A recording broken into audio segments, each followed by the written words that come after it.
That's it. And well, this is exciting evening. Hello to everybody in our audience, and also to our guests tonight. We have Nathan Ciszek, who's back, and also Rob from, of course, a typical Skeptic podcast. This is like we've been looking forward to this. So glad we're able to get together, get our schedules lined up. That is. I know, Rob, you're in between podcasts right now. Yeah, thanks for having me. I wanted to say it's like I think this was a much needed conversation because a lot of people are dying in the community. So yes. I tagged you guys on Facebook about this. Kat Bennett died recently. I know Nate was friends with her. Like I don't know what's going on. It's James Ray, Renetta, Kat Bennett. You know what I mean? It's something's going on for sure. I don't know what it is, but it's yeah. I'm excited to be here. Mother's So I was I just been weird. Okay. I've just been kind of messing around with some background ideas, and honestly, it feels like we're in a psyop inside a psyop, where this is my thing, that they're creating this narrative, and they're pushing certain puppets or tools, obviously, forward, and they're getting all the celebrity stuff. And what they're going to do is build them up, because they've been doing a lot of really weird off the walls type stuff recently, which makes no sense. And Nate and I have been joking around in the background. But, but I suspect that they're bringing these people up, they're putting them out in the mainstream, they're making them say really stupid stuff, and absolutely no rational thinking or any kind of like true real corroborations or evidence or anything like that. And what I think they're going to do is make them look like idiots, like a rag magazine, which is what it looks like right now. And then they're going to slowly pull them all down, thereby destroying our entire community. Because we'd be guilty by association. All the ET nuts are ET nuts. Because look at all the people that were fakers, right? Because we know some of them are going to be drawn out as fakers right in front of us. So we're all going to this is cookie cutter to what they did back in the 60s, 70s, 80s, and 90s. And they're playing the same game because it works so well. But anyway, that's my thought on what might be rolling out here. So I totally agree with that. And just to let everybody know, I look at this from the framework that we're in a simulation, a consciousness simulation. So this is the inner layers of it. And it works the same way with the disclosure community as it does with the political community, or what they call the, truther movement. So one of the things that I found, information I was given, now whether or not this is accurate, whether it's truthful, that remains to be seen, because it's from handlers, or one specific one. But he said that there was a program called Project Red Pill, and this has to do with infiltration into the truther or patriot community, or whatever you want to call it, the nationalist community or whatever, infiltration into that, and then the creation of just total chaos and infighting, as well as propping people up who are disinfo agents, and then exposing them, and then therefore that overlaps to anybody else who's telling the truth in the skeptic's eyes, and so on. It's the same exact pattern, and we pretty much had it from the start. Well, actually, it's always been going on, but we've had more of it than meets the eye. And I think too that the political side of this is actually getting the remote mind control, obviously, because the stakes are high. They got to control the politicians, but they also have to control the people and what their opinion is. And it's what they're doing is engineering the majority consensus, but they're keeping it split up in several camps, just like they do with the disclosure community. So they're always pitting people against one another. Yeah. And it's a divide and conquer strategy. And lately what we've been getting is we got the new age being injected into the super soldier community and so forth.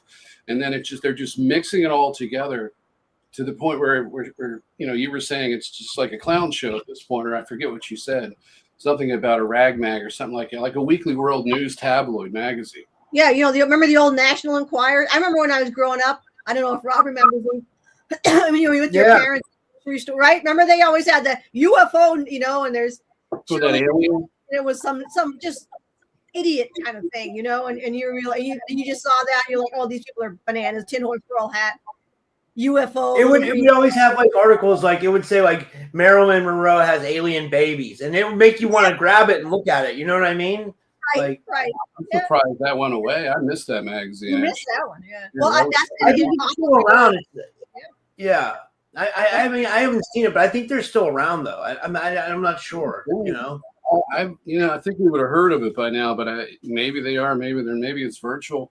Maybe somebody will hear this and start it back up again, and then we'll have something. Then we'll have something the handlers can read and get their ideas from. This is true. You know, they're actually running it now. It's called Disclosure. Right. Yeah.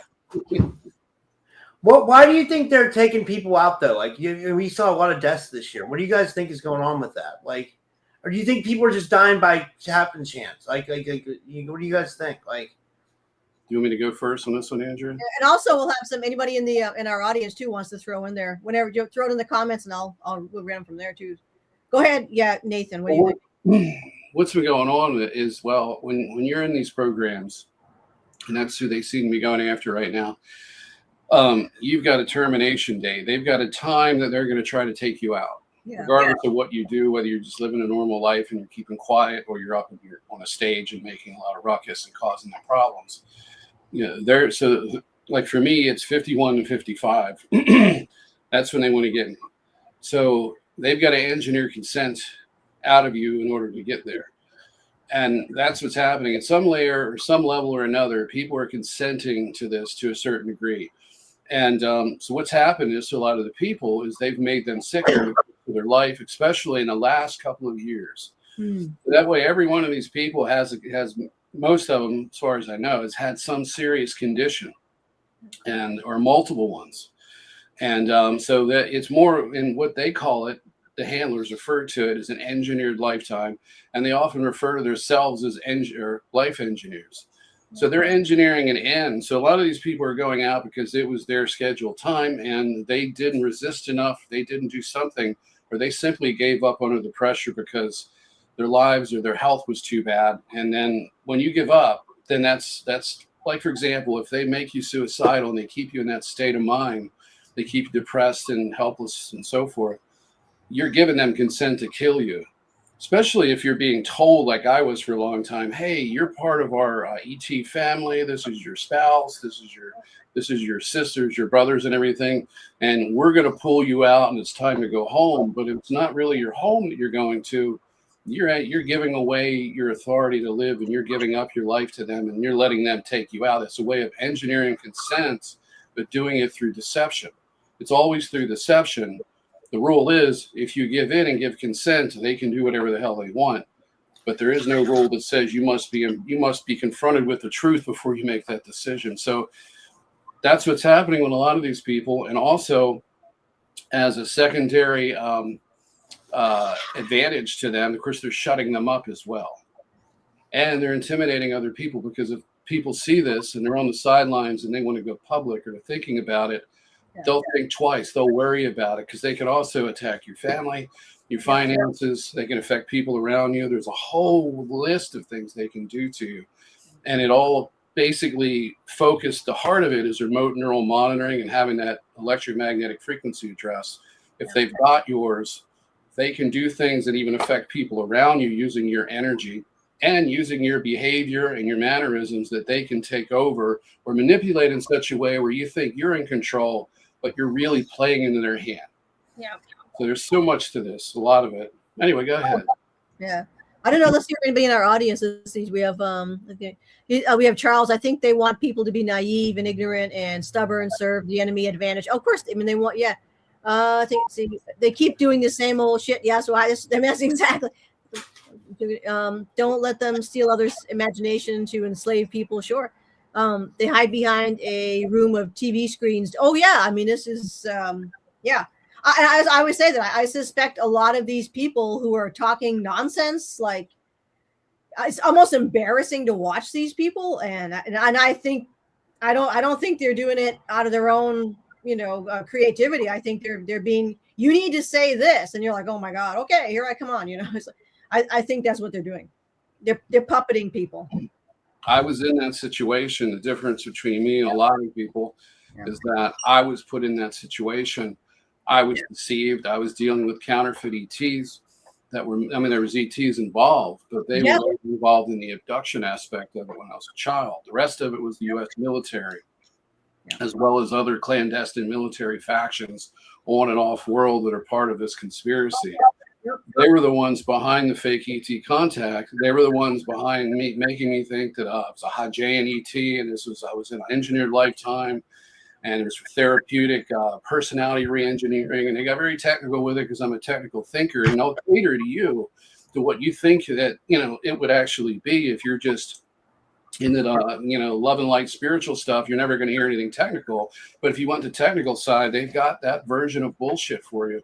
So I'm one of the people that came out of that, which makes me dangerous to their agenda. It also makes me pretty much blackballed in the community. There's not many people that want to put me on because they're like me back then. And they're looking at me and saying, you know, well, obviously the enemy's gotten to him, and he, you know, he's been, or he's an agent, or one of these other things. There's a lot of these protective psychological mechanisms that they build into your programming so that you'll be in denial of the evidence that's sitting right in front of you. Yeah. So, and Andrea, you're in pretty much the same boat lately too, because you've taken a stance against this whole bullshit thing, and that's what we need to see. And you've been pretty awesome with that. Well, you know, the thing is though, everybody like thinks like that. You know, most people are like, what the, and you're starting to see, I would say, in the past maybe month or so. And I don't necessarily agree with this. You know, if you're going to enter somebody else's home podcast, I think you should either just shut up, turn them off, don't watch them, or move on. But I'm seeing a lot of people really, you know, coming out with, where's your evidence? They say, like, we've been hearing this for years. Where is your evidence? There's nothing. You're just pulling this out of thin air. Not that you're a liar, but it's like, where is the proof that any of this? And I think one of the main red flags for me is anybody who's going to pull up the politics and be like, oh, Trump is the hero. They're all deep state. Right. And there's no, and they're just, you know, he'll go and buy a carrot and they'll be like, oh, see, he's holding a carrot. That means he's going to build a rocket to Mars. You know, they're making up complete nonsense. That's just really loose. And they're bringing on these people who are obvious frauds. First of all, I always tell people, no way the CIA is going to bring on one of their operatives to help out the other side. No, anybody who says they're CIA, they're still working for the CIA. It's like, they're not doing anything for us. Derp, derp, derp. Then you get all these magical people who are hiding. I can't show you my name or face or whatever because I'm in a very secret program where I've been in secret. That's such, they shoot you. It's just they don't even look, they'll zap you before they shoot you.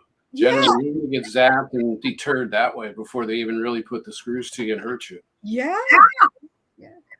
Well, I hope they forget that, like, real people. I was going to say, they forget that real people have been murdered over disclosure. You know, like back in the day, Carla Turner. You know, and I mean, yeah. So sorry, go ahead, Andrea. Yeah, like, but that's what real people were like seriously murdered over this. You know, like, I mean, like, and then people they make a joke out of it. You know, like it or no, I know exactly what you guys mean. Yeah.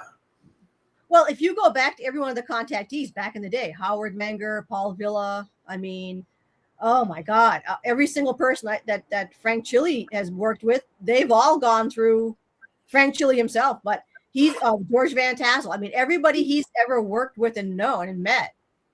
And I'm doing some stuff with Bob Renault and also Gabriel Green and every one of these people, Howard Menger, I mean, Billy Meyer, you name any of the old time contactees, they were dragged. They had divorces. They had their life destroyed. They lost their jobs. They just crushed these people. Yeah, they did that to Bob Lazar too, right? Even though some of the Bob Lazar's information is questionable, they did that to him too, right? Well, I think Bob Lazar. Actually, I got to talk to Frank because Frank actually knows Bob Lazar. But I think they did a lot of like mind control on him. Because he would talk about his mind, like he would be like, having missing time and all kinds of weird. Right. He was reporting when he was leaving work and riding back in the van with the blacked out windows. He couldn't remember what he did.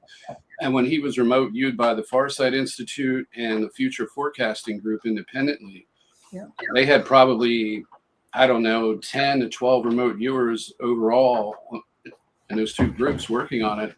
They saw basically the same thing. He was profiled because they knew he was going to blow the whistle.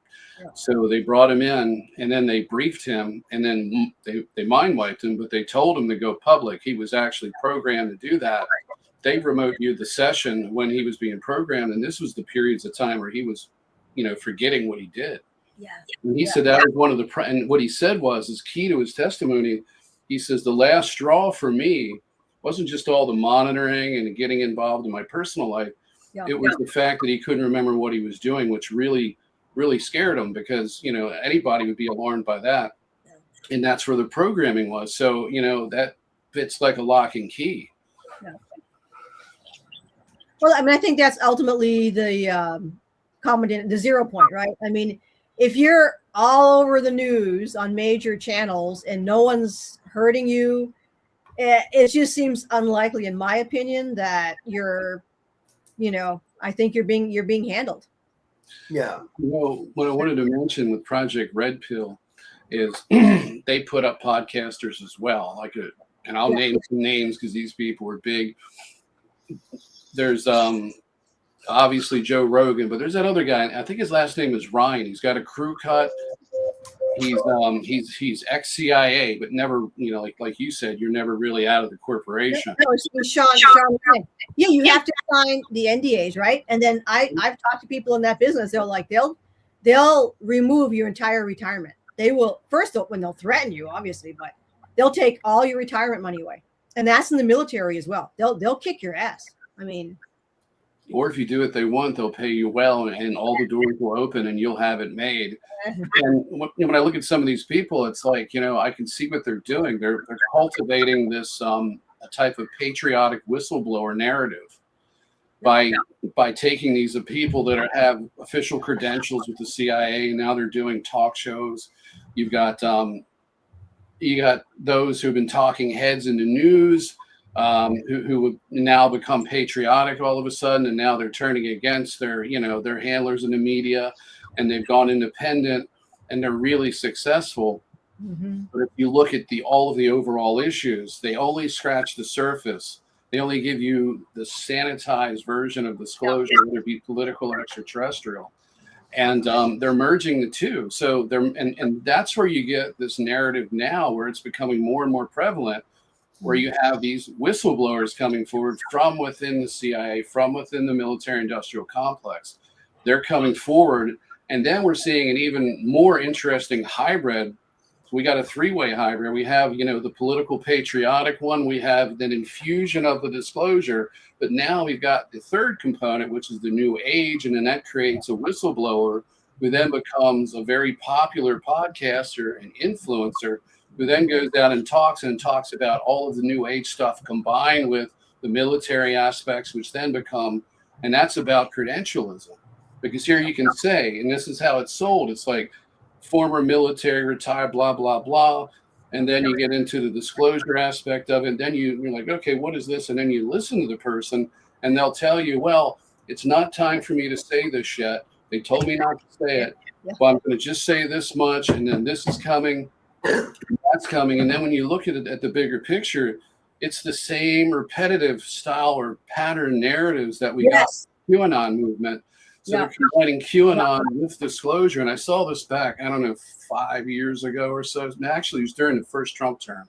I started to see the fusion of disclosure with QAnon, and people weren't catching on. They were thinking, oh, Q's got to be real. They're finally addressing the alien side of it. No, they're just merging the two sides of the propaganda programming, putting it together, homogenizing it, repackaging it, making it fresh and captivating your imagination with it, and fooling you. Yeah. So so it's a. It's well, that's one of the things now, because some people are saying, "Hey, all right, why don't they just roll this shit out, right?" And no, they're all good guys. They're the White Hats. They're the good guys, but we can't show this, and this, and I can't talk about this, and this yet. national security. Right. Meanwhile, they've thrown that out the window. Nobody. We can't share that yet because it's national. Yeah. Okay. Right. And then people are literally tuning in to hear about the latest mission of the person. Well, what did you do last mission? Well, we got, we did this and we blew up a moon and we, and everything. And we came, we got the gold from Saturn and everything. And then they have this big elaborate story. You've got orbs floating around talking to they're having the experiences that I'm hearing out of these people's mouths are identical to what I went through in The Joy of Satan, and I think they've changed their name now, but that was a social experiment being run by the military-industrial complex using remote mind control and just about every trick in the book that they had, from creating visions, full-blown astral experiences, astral sex, all digitized through an electromagnetic frequency spectrum using technology by the Defense Authorized Research Projects Agency, and then wrapping it up in an Anunnaki storyteller envelope. So, and what I noticed is the Anunnaki belief system was something that they were using to introduce people to the ET, ancient astronaut whole theory thing, and then stripping away their belief in mainstream religion, which also is another type of control mechanism. It's an older one, extraterrestrial in its origins as well, and political, but they're just stripping that away and replacing it with the Anunnaki belief system, and then they can engineer these psyops from inside that framework and create because I call The Joy of Satan a virtual temple complex. And that's like you taking a pyramid or a big temple in ancient times, megalithic stones, and then converting it to a digital format to where they can do just as much damage or a lot more, because it's not a regional thing. It goes global and it goes in different languages and it's translated, and then everybody can get on these different competing belief systems, just like with the religious beliefs, because they were competing as well. So it's the same pattern. It's the religious belief system competition pattern is also being used here.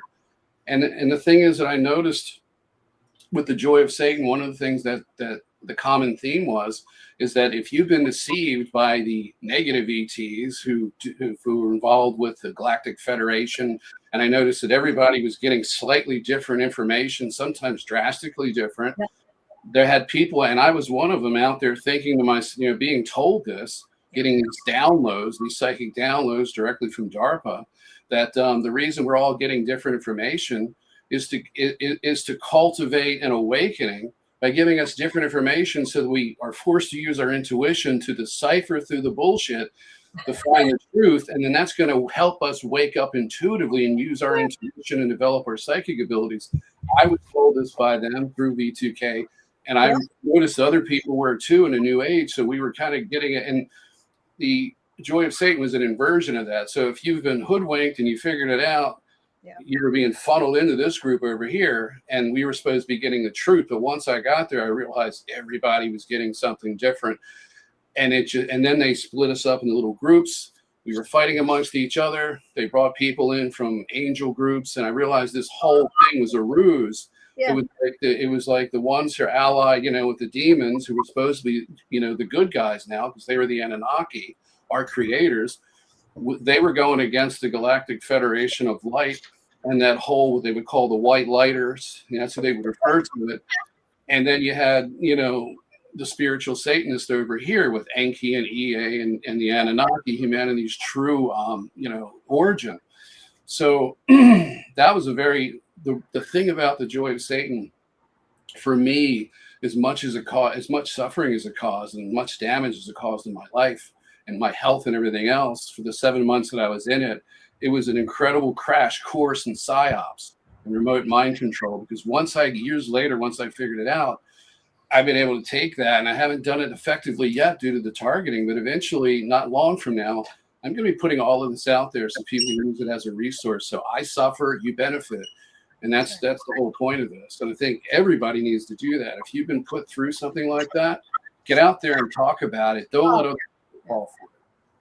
No, the more you fight and get out there and do what we're doing right now, the less they bother you, I find. I haven't been hit in a long time. When's the last time you got hit with directed energy? I'm going to say in the summer. Okay, about a year. It's been a long time. Yeah, it was the last time for me. I was able to figure out a way to. I remembered how to shield myself. It was a process. It took about a year. But what I found is that when you can break the connection between yourself and the remote neural monitoring system, it takes away all their data feedback. So everything they do is just shot in the dark. They also can't directly hit you. I've had where they tried to hit me with a do, but it bounced off my head. I just felt like a wave of like lightheadedness passed for half a second. It was gone. And the asshole would say, "How do you like it?" It was one of his catchphrases. Yeah. And then he would say, "You just got hit with a touch of dew. How do you like it?" So I just said to him after he tried to hit me with it and it missed and his heart entrainment failed. I said, "Well, it hits like your you-know-what soft," is what I told him. But then after that, stopped because they have a pattern that I found is once they figure out that they failed in what they're trying to do to you, they don't go back to it because as if they realize, okay, this is an innate ability that's come out in this person or a particular characteristic, and they're seeing through this or that, or they're blocking something. Let's not give them any more practice. Let's not make them better at it. You like that? Yeah. Another form of attack. That's what I tell people. Everybody's like, "Oh, I don't want bad things to happen to me." Blah blah. It's like, well, guess what? There's bad things happen in life. They're going to keep happening to you. The thing is that you can't hide from these people. I always find the more people that are weakened and hide and are frightened, they just get boom boom. They just go for it. They're like vampire at them. But the people who are like, "Fuck you! I don't give a shit. You're not touching me." Those are the ones that survive. Yeah, because they just don't.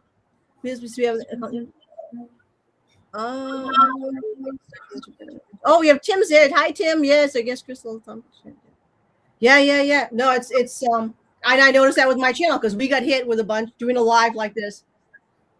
We got hit with a bunch of bots, like just wild, and never got hit again. And every once in a while, and I always tell people about these. You'll get comments in the comment section when you post a video or on Facebook, whatever.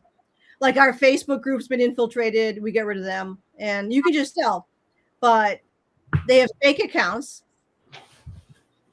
And now I used to get, because I would play with them, but they don't like that. So the more you play with them, the less they. Now I'm down to like maybe one every so often. They just all pull. You wean yourself off the bot habit. Yeah. They're almost bot free now. I don't think you've ever had any, Rob, on your channel. Bots? No, I don't get a lot of bots, for whatever reason. Like I don't get. I get it's pretty good, I think I get hit sometimes, I went through that entity attachment I had for a long time. It was wicked, man. It was like, but I learned how to, beat it. And it's kind of like Nate said, it's like, once you learn an ability, it's like, it's like they're torturing me, but like, I'm learning how to activate things in myself to protect myself and like, and expand on my abilities. So it actually ends up being a benefit in the long run. Totally. And you're building confidence.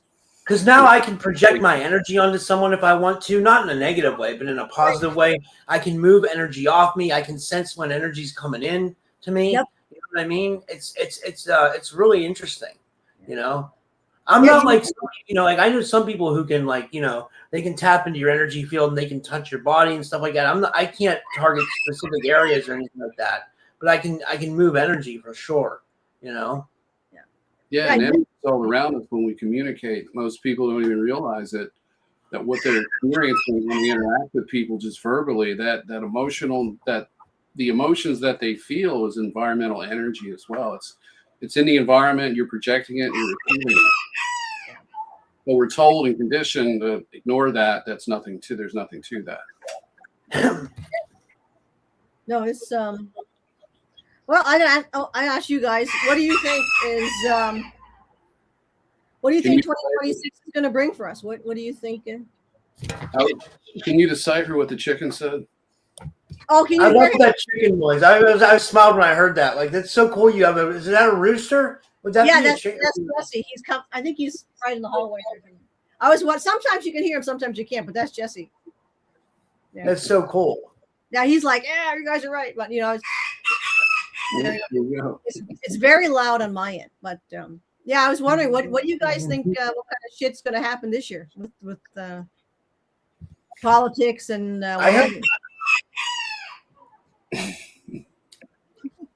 Jesse? I don't know. I mean, like geopolitics, it seems like things are heating up, and for some reason, like Trump wants to take Greenland. Like I did a show with Indigo Angel about this, and then like he's also have an interest in Iran too.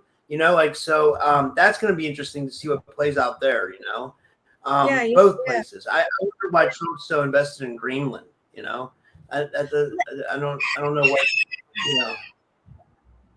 That's all been published. I forget exactly what it was because I have been following the geopolitical stuff like I normally do, but it's about resources and they want to get control of certain resources for the future. You got Russia and China competing. Mainly China is more of the competitor. They're, especially with the military spending. They're about 2/3 or more, or 75% or so. That's maybe a fifth or something, or a sixth of what we spend. But it's a geopolitical. It's a chess game where they're attempting to seize certain resources and so forth. But ultimately, what it really comes down to is what Trump is here to do. Is to fool people and then to usher in the framework for the world government, for the AI takeover,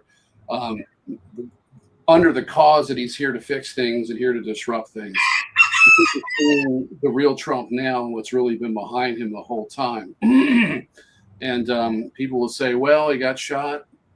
They attempted to kill him. What you have to understand is they don't just put their money on one person. They've got a whole group of people, a whole system, and they infight. So you have one faction wants to get rid of Trump and put their person in so they can have complete control, so they can manage the system for the higher ups. And then you have, Trump, which represents primarily Israel and the whole Israeli Zionist movement. Yeah.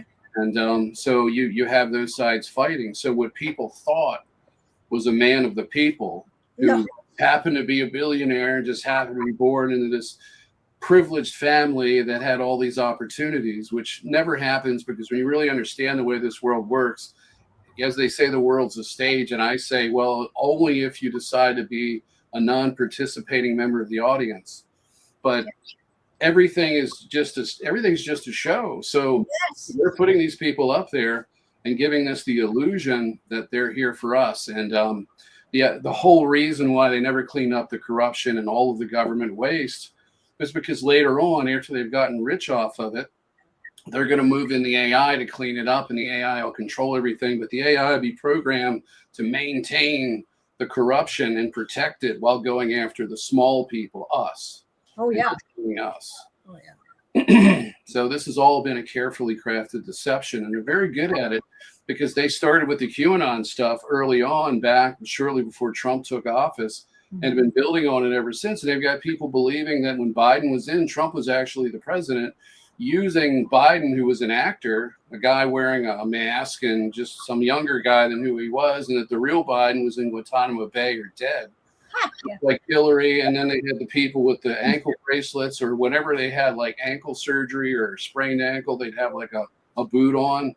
They're saying, well, they're wearing this boot because they're trying to cover up the ankle house arrest anklet thing. And I've heard so much stuff. And what really gets me is that the people, and there's people who are prominent researchers in the disclosure community, they've been with Q the whole time. They put out falsehood after falsehood after falsehood, and yet they're still going with it. It comes down to are you mind controlled, or does this pay the bills? I mean, or both. I think both. That's my suspicion. Yeah. I mean, I don't. At some point, you can't get out of it because they're either going to throw porn on your computer or kill your wife or some kind of crazy ass thing like that, and you're like, all right, well. I think there's the threat aspect, but I also think they get paid. I think it's both. And also try going back into the workforce after you've done 20 years of conspiracy podcasting. It's hard to get a job working at a fast food restaurant. It's hard to keep on too because of the conditions and the pay. But But you've lived this lifestyle, you're locked into it, and you're willing to lie to yourself, and therefore you're willing to stretch the truth, to put stuff out there that you should be questioning and you normally shouldn't be putting out, but it's going out there anyway because you're playing a role and at least you're getting by. Yeah. Yeah. I just think there's going to be such an increased pressure on the regular person. I don't know how people survive now. I just think they'll push and push this. I think that's probably how they're going to run. Well, anyways, Jamie Martinez is back in France, still trying to work on the transhumanism thing. But that's ultimately what I think they're doing right now is they're crushing the regular person to the point where they won't resist and they'll be able to roll out the digital ID and they'll all hop on board.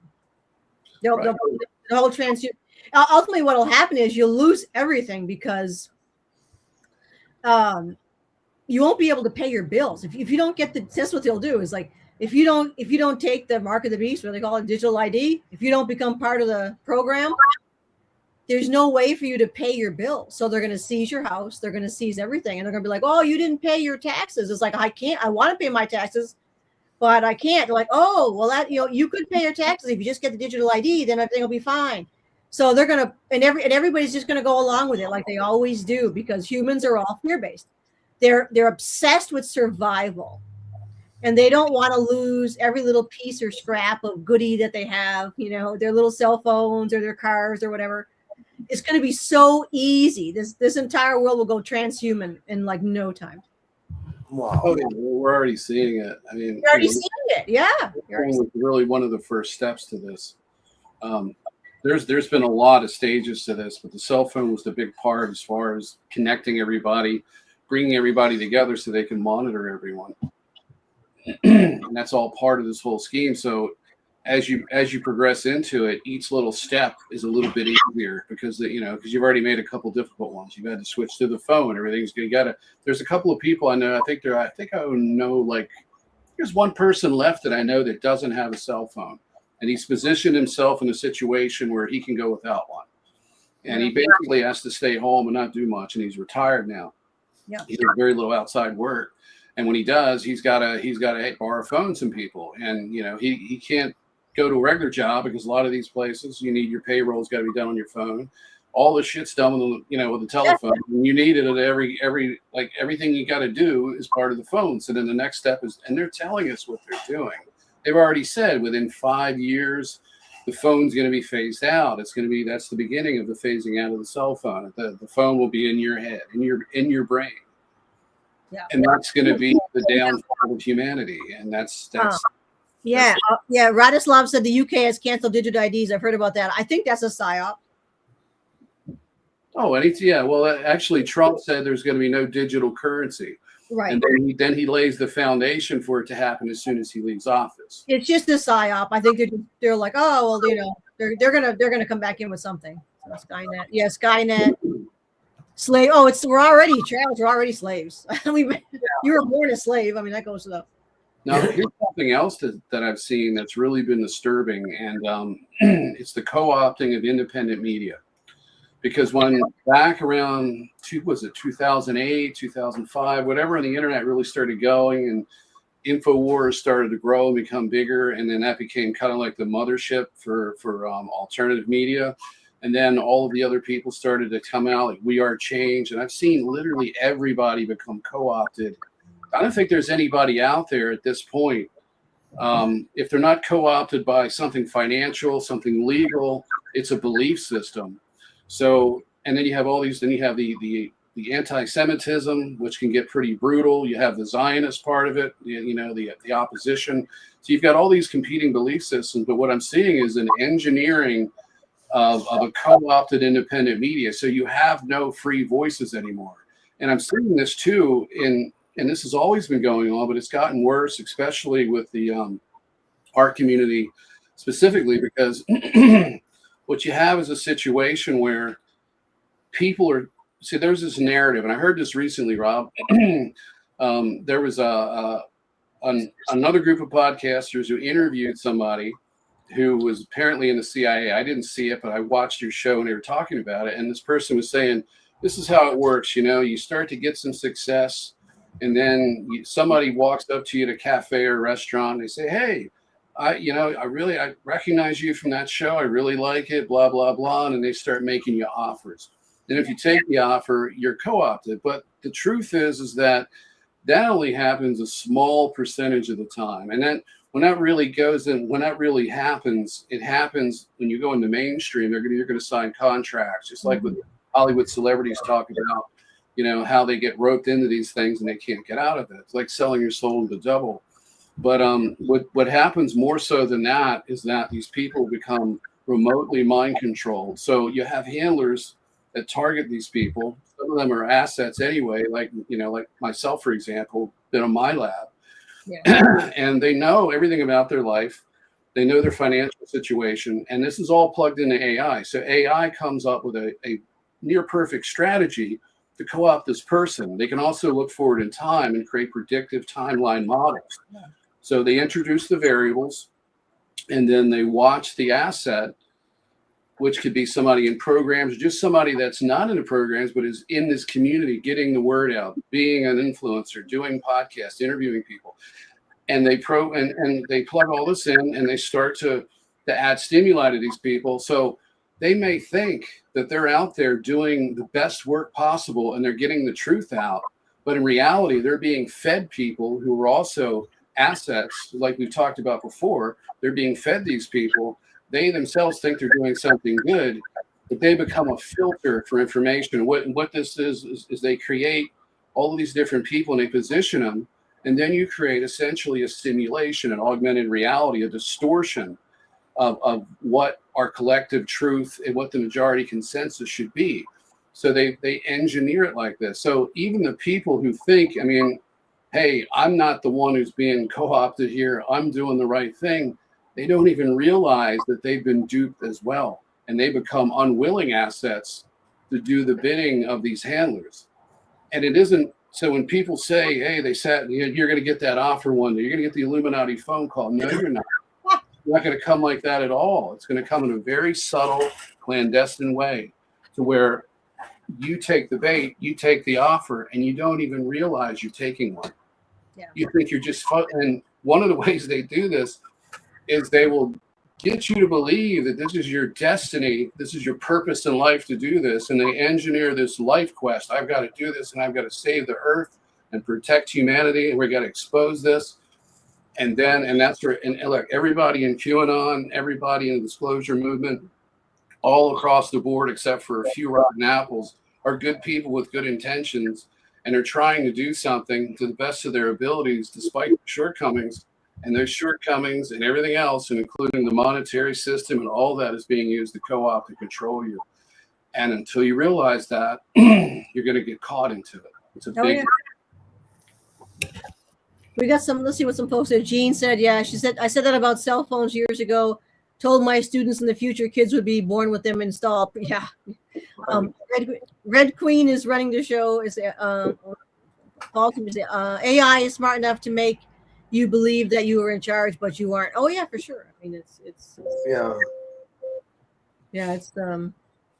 it's like they want us to get us to interact more and more with the AI, and then they'll eventually try to get us to merge with it. It seems like where they're going with this. Well, that's what Jamie Martinez is working at. But I think initially you have a lot of people who are going to do it willingly because they think it's cool. The ones who think Elon Musk is our hero, and he's going to. He's going to take his lowrider, rocket to Mars, and all those people who think that's great. They're all going to jump on the cyborg thing because they think that's cool.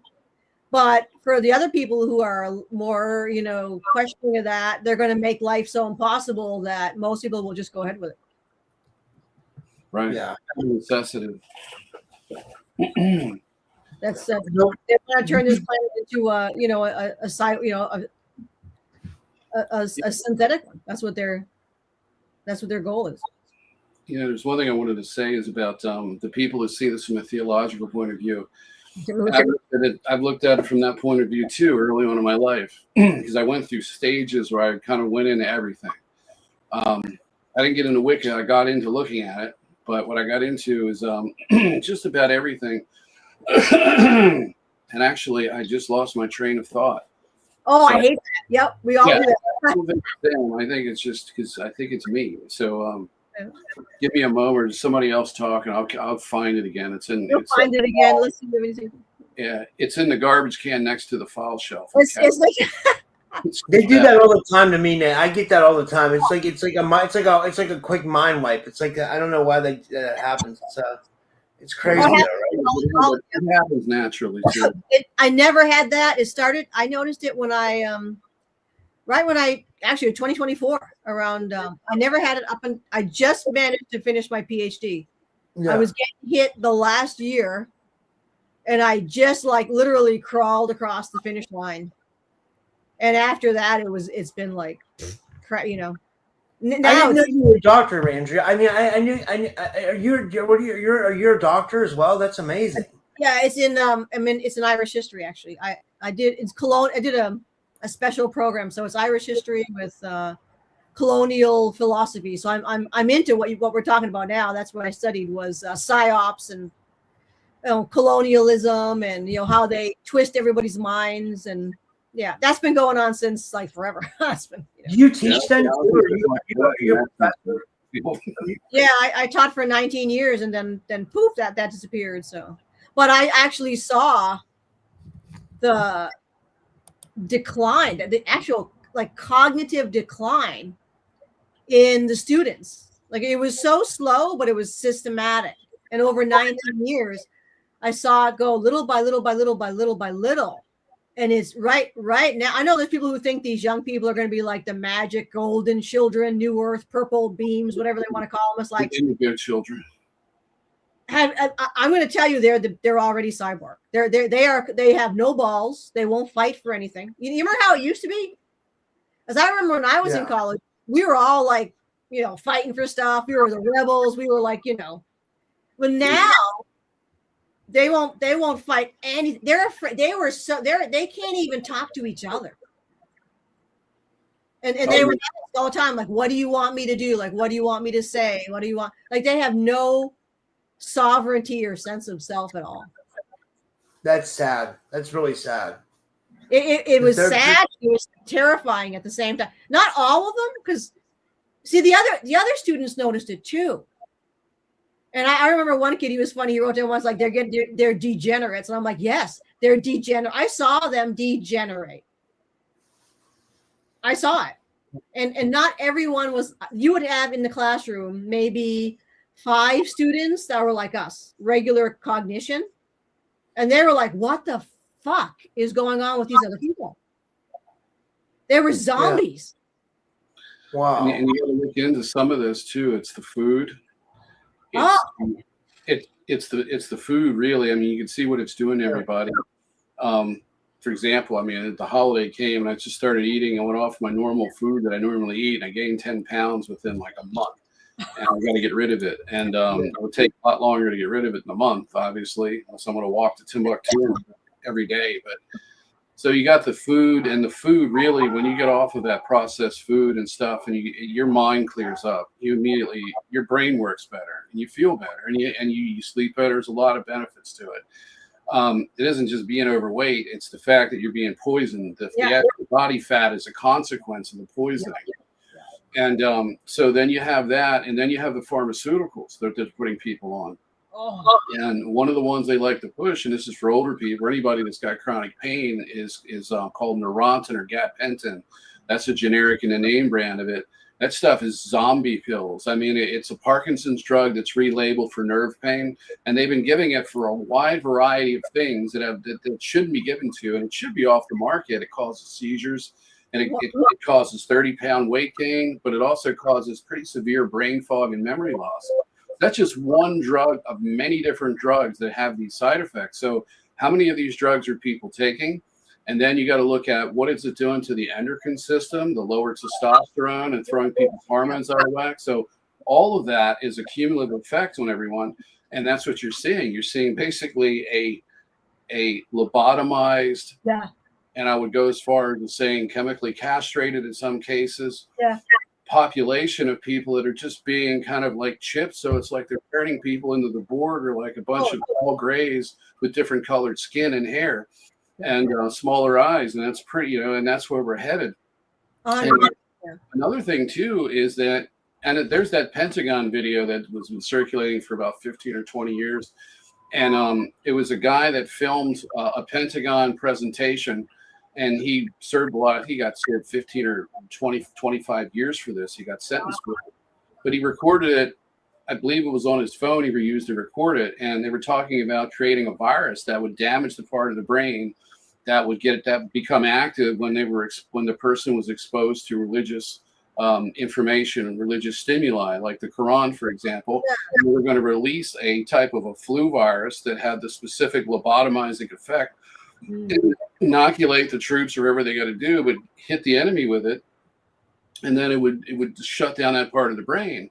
Well, it appears, and that with certain particular medical procedures that were forced, that I'm sure YouTube still supports wholeheartedly, well, of course, selectively in many cases, that if you take that, it affects the hippocampus region of the brain, which is your pattern recognition. It probably has a lot to do with your personality and your outgoing nature, and become more introverted as a result. And of course, the pituitary gland is affected. So when you combine those two together, you've got your pattern recognition, which helps you see through the BS. Yeah. You've got the spiritual side, and you got the processing side. So you got kind of like the left and right side of the brain in a figurative sense, even though they're not really, I don't know if they're separate on sides, but you got those two parts that you need to be able to use your intuition and to navigate this world and to get yourself out of it. They're basically engineering people to be trapped in this type of spiritual prison planet, but also locking them into an official government orchestrated, engineered, mutual psyop, false reality that we're all in. Yeah. Where you're at war with other countries. It's like the movie 1984. They have to have engineered division and conflict. Right. And then the fear and the chaos. So I don't think there's anybody who can on this planet, even the elites, who could say, I really feel comfortable. Because at any time something bad there's something terrible always on the horizon, multiple things. There's war. It's just, everyone, all three of us are one paycheck or one event away from being out on the street. And most people are in that boat, depending on no matter how much toys and big houses they have, you take away their income, all that goes away quickly. All that goes away. Right. Nothing. And that's when they realize I'm just flesh and blood. I have a consciousness, and that's it. And I'm at the mercy of all this monstrosity that's around me, this horrible system, which for the longest time was comforting, and they were part of it, never seeing its evils. And now it's right in their face, and they're on the bottom of it, and everyone's standing on top of it. Oh, for sure. By then, we have Tim here. He says the food thing. Absolutely, he says, the starseed food conundrum. Tim brought that up. Absolutely. We have Gene again. They put me on statins. Oh, those are But I gotta miss YouTube. This is entertainment only. But it caused problems because she stopped. Good for you. They got my family on painkillers. Oh yeah, some green natural research. Yep, North Raya. Oh yeah, Raya. I recently learned that nightshade, potatoes, tomatoes, etc., and even coffee were purposely introduced to destruct humans and many different. They introduced. Yeah, I'm drinking coffee too, and it's mainly because my schedule has caused me to sleep deprived, and I thought that I need it. I probably didn't, but it makes me feel like shit when my face is looking red. So it's all garbage, and we're on a toxic treadmill. Yeah, 100. Yeah, you can't even avoid it. You just do your best to. Yeah, what I figured out going back into the workforce is basically, it's a slave system when you're out of it and you're dealing with targeting and you're out of the whole mess and you're in your own hell.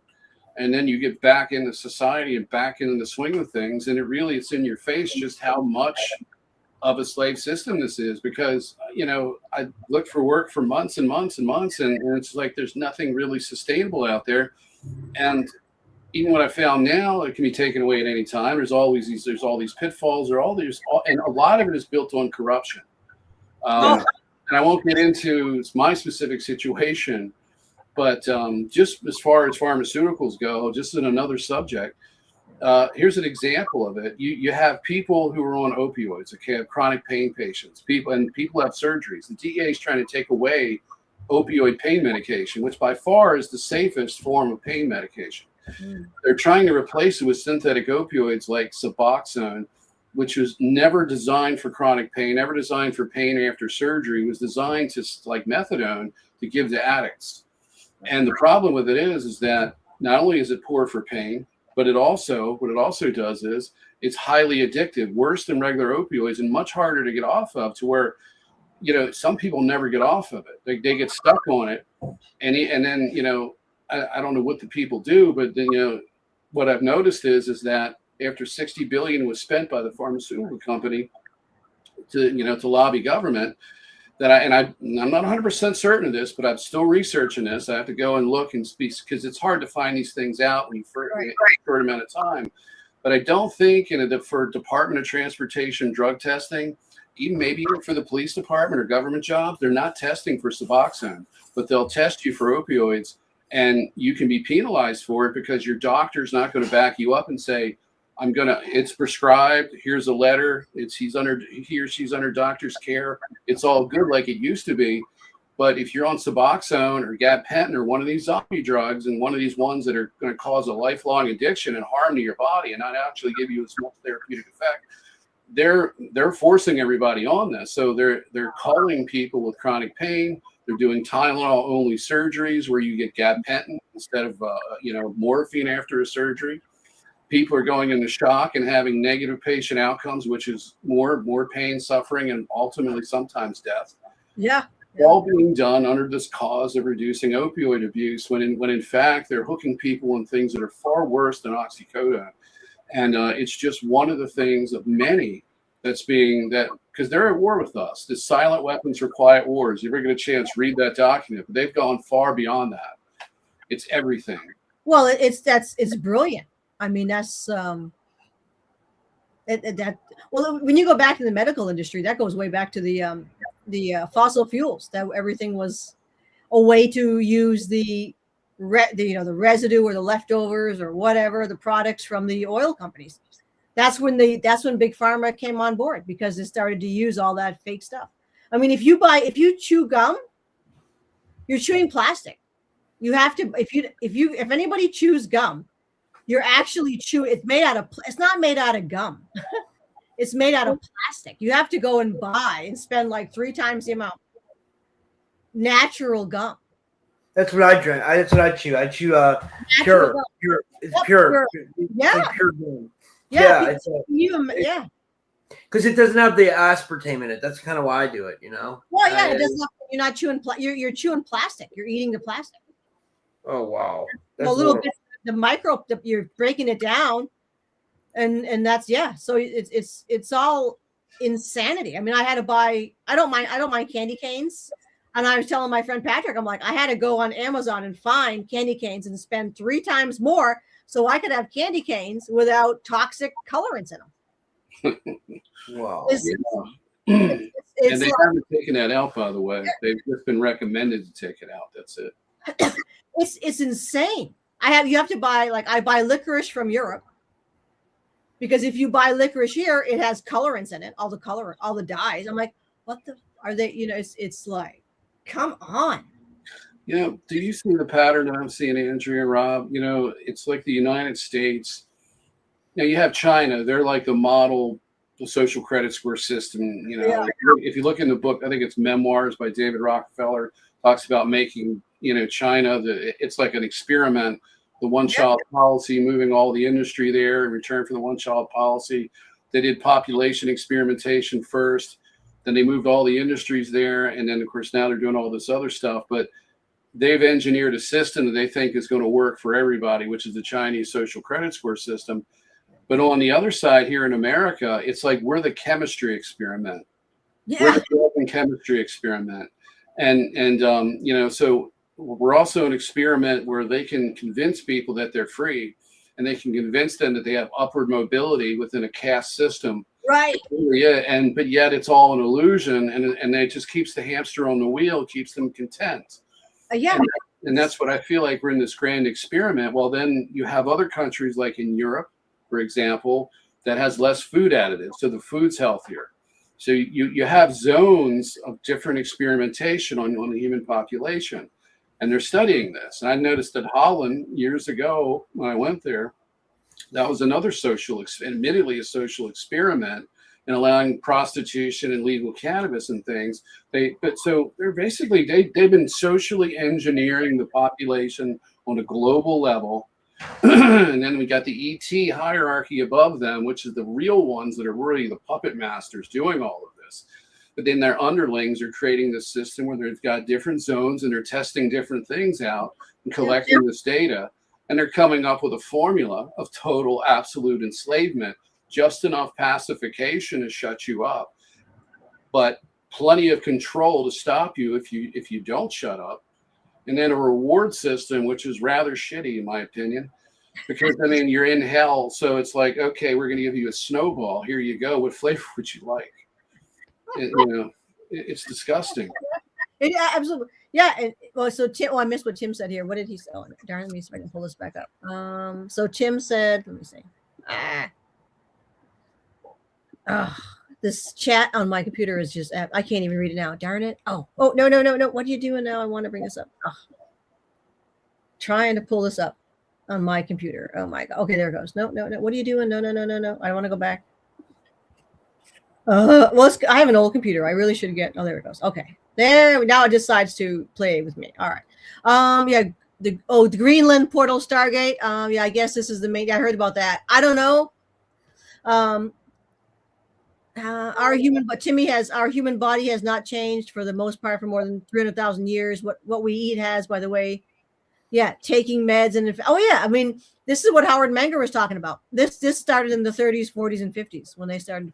When the oil things came in, that's when they started using all the Rockefellers and So we're being reminded at work almost every day about having a flu. Oh, the flu thing. No, yep. Yeah, that's the worst. Yeah. Yep, there's that. Let's see. I'm allergic to all those opioids and canes. Okay, yeah. MKUltra. Oh, maybe. Yep. And Timmy again. Terrans didn't get smart and strong eating rabbit food. Yeah, Paleo Man had it right. Pure water, real whole animal-based foods move the body. Yeah, moving and still the mind, engage the spirit and everything. Europe is the cabals. Oh yeah, Europe is the cabal's headquarters. They don't want to poison themselves too much, right? Or they don't want to be surrounded by gross, and that could be too. It's like that. Yeah, they got to have somewhere they can go in Switzerland or different places like that, where they kind of maintain at least some quality of the environment and the society. Yeah. You wouldn't want to go, for example, to Portland. The elites aren't congregating in Portland, LA, Beverly Hills, or anything, or Washington D.C. Well, they're having meetings there to destroy things, but yeah, they're going to Europe. They're going to their secret hideouts. Yeah. I noticed that too when I was in Europe. Ireland. I used to go to Ireland all the time, France, and but I noticed in France, particularly, like the people were like, I felt like I fit in there. Like there was like hardly anybody was overweight, and people had a certain look to them, and they had a certain vibe, and I'm like, wow, this is like, I was really impressed. Ireland's the same way. England was kind of a stew pot. It was weird. I didn't feel safe, and we were in London, so I can't say for the rest of the country. But my aunt and I couldn't wait to get back to Ireland. That was a very, very zen place. But now Ireland's all screwed up too. But yeah, you definitely. I hated coming back to the States. So I wanted to stay overseas. Yet everybody here thinks we've got it so much better. Yeah. I always found people here, kind of crude, aggressive, like. Yeah, just not my cup of tea. It depends on what you go to, like if you're like on the East Coast, like certain places can be more volatile than others, like I've noticed, like if New York's always going to be a little bit tougher. Philly's going to be a little bit tougher. Pittsburgh's not bad here, but it's still, it can be some bad, and then like some places have turned into absolute war zones. Like I'm in Pittsburgh, but if you go to Philly, like they just like were doing like big FBI raids in Kensington, because Kensington and Philly turned into a complete war zone. Like, they were letting people just shoot up in the middle of the street. Or, I mean, I won't say they were letting it, but like the police weren't stopping anybody. They were basically there to make sure nobody got killed. So but now I saw that, like, I mean, I'm not getting this guy's back or anything, but I saw that Kash Patel actually conducted raids there, which was good. But I mean, how long did they let this go on? You know what I mean? That's a question you gotta ask. It's like, it's almost like and where I'm going with this is, it's like the complete deterioration of society. That's part of it. You know what I mean? Along with the whole transhuman agenda, the trans agenda. You know what I mean? Like, it's all part of like the whole the destruction of the family values. You know what I mean? Like, it's all part of the destruction of humanity. And to me, it seems like it's like a reptilian force, like terraforming the earth for the way they want it, or some outside source wanting to see humanity go a certain way because either they don't like us, or I don't know. What do you guys think? I think you answered it right there. It's they're raising. I always say the best way I can describe it is Star Wars, right? So instead of the Death Star, they're using these different planets. Yeah, it's galactic colonial. The Death Star, and they're creating like in Lord of the Rings too, right? They're creating a race of orcs. They've been doing this for thousands of years, and they're creating, cyborg synthetic orc type things. That's what they want, because they want to keep their expansionists. So the Cabal is just the minions for what we want to call the ICC, the syndicate, whatever, overarching conglomerate of extremely wealthy mafia ET, and their goal is, just like in Star Wars, the Nazis, their goal is to take over galaxies, and they need a military. That's your SSP. Mm-hmm. They're using the beings on this planet, one, to make money and for their mining and whatever, for commerce, but they're also using them for their ultimate agenda, which is to start. They're already in 16 planets, so they've moved and moved and moved and moved throughout the galaxies, and they're. Yeah. One thing I noticed, Renetta, I've been playing a lot of old videos that I did with Renetta before she died. Yeah. And one thing she said was, she was talking about how they're trying to. This was so important, I think. But she said that they were trying to make humanity 2.0, and she said what their goal is to get the tech into people's bodies. Then they crank up the heat and see who can stand it. And she thought, and this was before a lot of people started dying. She thought that's why a lot of people were dying, because they're trying to get what tech in people's bodies, and once they get in the bodies, they heat it up and they see who can stand it and who can't. And I hope I don't think I said anything that would get us. We're just having, this is just for entertainment purposes. Yeah, entertainment purposes only, YouTube. So everybody's got their popcorn and having a good time. Yeah, in fact, when I leave here, I'm going to volunteer for Democratic. We're entertainers. We're just entertainers, professional. Yeah, well, I'm being told to say this stuff. I got a military handler. He gives me messages. You're right. Yeah. I'm almost ready to come out with my big reveal soon. So stay tuned. Oh, are you ready to do that soon? Oh, yeah. How's your big reveal going on? Not yet. They said just wait on that. It's a national security concern right now. So yeah, we don't want, and a lot of the humans aren't really ready yet for open contact. So we're going to wait while they're raising their vibration. So when 3i Atlas came by, 3i Atlas raised the frequency of the planet. So all of the humans are now slowly getting ready. And I know that's been going on since 2021, and it's been a long time, but you have to do it slowly. Right. That's why everybody's lying to the population, because they're helping them use their intuition. And 3i Atlas is here to do that galactic or planetary activation. The humans have to really lean into love, and they have to stop being so aggressive and so divided. So once they begin to come together, and I know Trump's going to help with this. So that's what he's doing now. He's taking over country after country. I know. I feel good when I watch him. Yeah. I do too. And so what they're going to do is create. It's not the New World Order. They're going to create a utopian Earth where everybody is part of this structure. So it's easy to misinterpret it as a new world order, but it really is not what's going to happen. And then the ETs are going to come in, and we're going to be like, it's going to be amazing. Yeah, what are we going to call it? I say we can call it like I don't know, Putera. I think that's brilliant. Yeah. Just what I love about Andrea. She can keep going with the sarcasm, and I go for days. It really does help, especially when you just feel like there's no point in continuing to do this. I've been there. I've been there so many times. So many times. Yeah, I'm just like, all right, plan B. I'm gonna go in the mountains, right? I'm gonna get a free energy device, and I'm gonna live in the woods, and I'm gonna be like a Native American type, just out there, like just age with the trees, and like, no joke. I mean, it's like, we are like fun. I mean, it's like, yeah. I mean, it's there's some part of me that's still like fighting because ultimately, without benevolent assistance from other planets, we're fucked. I mean, there's no way. I mean, yeah. I don't see it coming from the people. Yeah, I mean, they're exhausted. They've exhausted everybody and conditioned them. It would have to get really bad before people did something, especially here in the U.S. So a lot of people are armed, but what you'd have to do is you'd have to give those guns to the Europeans who will fight over a soccer game.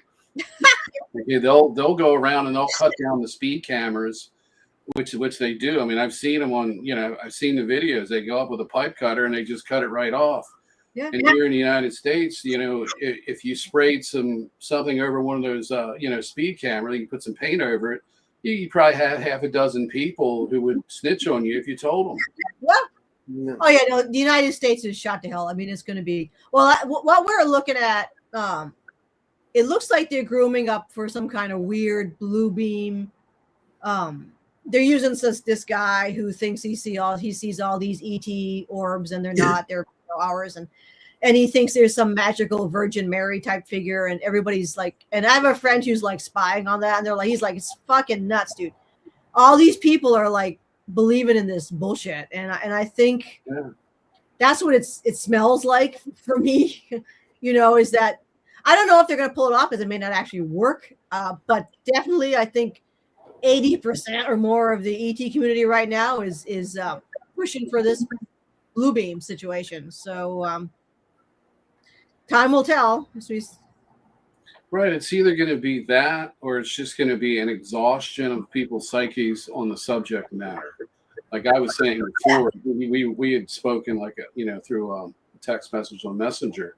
Yeah. We're like, what do you think they're doing with all these drones and all this other stuff? And I'm just thinking, well, it seems to me, by talking to people, that most people don't care. And that's what they want. They want to get you in a state of complacency. You just don't care. You're just going to focus on trying to pay your bills, and trying to keep a job, and trying to survive the system. Yeah. And then you've got all of this chaotic stimuli coming in, and it's like you're overloaded with it. So the normal human response to that amount of stress is just to shut it out. Right. So, most people could care less if the aliens landed. How am I going to pay my mortgage, my rent, and buy food next week or next month? And I think, it's either one or the other. I don't think they need to do a blue beam, but at some point there has to be some kind of end to this whole cover up. So what happens then? Does it come before the AI takeover? Obviously, I think it comes after the AI takeover, when people are less able to do anything about it, and their minds are more synchronized with the system. I think then maybe they could come out, and then they could declare themselves gods again. Who knows what? Or just incorporate us into this draconian corporate galactic system that they've so as above, so below. Right. I guess would be the saying. Well, I think to be fair, the whole disclosure community itself is quite small. So I don't think it has much impact anyway. Your average person doesn't give a shit, to be honest. They might be curious, whatever. But I just think it's a sideshow and a circus. And most people it'll I call it the boy that cried wolf. They're gonna kick the can. Your celebrity speakers are gonna get old. There really isn't a lot of replacements for some of these old people who are doing all the, fake ET stuff. And they've been doing it now for 5 or 6 years, right? So, and some have been doing it since the 90s, but those are half dead, so we don't care about that. But it's just I think it'll just fizzle because it's nonsense. How many times are you going to tell people something's going to happen and nothing happens? And this they've been doing it now for if not decades, right? Years. And years go by and years go by and years go by, and people are starting to pick up on it, like the 3i Atlas bullshit. People are like, what happened to 3i Atlas? That was all over the news, right? Where did it go? It went bye-bye. It came through and it went. And, it was obvious that was a psyop because was it Abby Lowe or Lowe, whatever his name was? That guy's a nut. Yeah, he's out there pushing this. And then of course, and the independent media is an echo chamber of all of it seems to be based on either what Trump's doing or what Joe Rogan's latest opinion is, or whether he's changed his mind. Right. And literally I caught a headline today, something about Joe Rogan calls out the latest shooting in Minneapolis or somewhere it happened. So there was a second ICE shooting, or not a shooting, maybe, I don't know, maybe an arrest. Oh, yeah. Whatever it was, some kind of ICE-related violent incident took place like the last one. And, of course, Joe Rogan calls it out. And then on his podcast, of course, and that becomes world news. And in the independent media, I'll catch headlines where Joe Rogan just exposed this. And it's like AI he's got a phone and there's somebody yelling. And I just look at it, it's like they've all run out of material and they have nothing to offer. It's like, we're not talking about the Bilderberg Group anymore. Back when this was all getting going and this movement to get the truth out, it had some promise to it and it had energy to it. I went to a Bilderberg conference protest in Chantilly, Virginia with Alex Jones. I was there on a Saturday. It was 3 days. And they ended it one day early. They didn't do the Sunday because we were so loud and disruptive outside. They heard us on the inside.